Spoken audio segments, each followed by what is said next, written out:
പുതിയ സീസണിൽ നമുക്കൊരു ഇൻവെസ്റ്ററെ കണ്ടെത്താൻ കഴിഞ്ഞില്ലെങ്കിൽ നമ്മൾ ISL കളിച്ചേക്കില്ല എന്നൊക്കെ പറയുന്നുണ്ട്.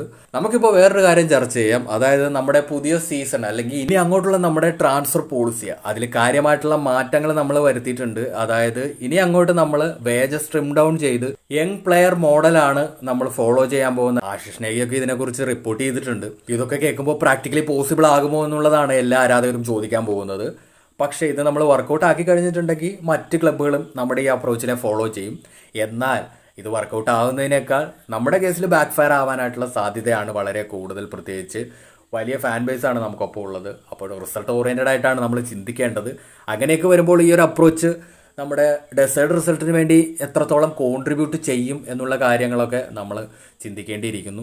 എന്തായാലും നമ്മൾ നമ്മുടെ ട്രാൻസ്ഫർ പോളിസിയിൽ ഇങ്ങനെ ചില മാറ്റങ്ങളൊക്കെ വരുത്താൻ പോകുന്നുണ്ട്. അപ്പോൾ പുതിയ സീസണിൽ വേജസ് ട്രിം ഡൗൺ ചെയ്യുകയാണ് പ്രധാന ലക്ഷ്യം. അതേപോലെ തന്നെ യങ് പ്ലെയേഴ്സിലായിരിക്കും നമ്മൾ ഫോക്കസ് ചെയ്യുന്നുണ്ടാവുക. അപ്പോൾ നമ്മുടെ ഈ പുതിയ അപ്രോച്ചിനെ കുറിച്ചുള്ള നിങ്ങളുടെ അഭിപ്രായങ്ങളൊക്കെ കമൻറ്റ് ചെയ്തേക്കും.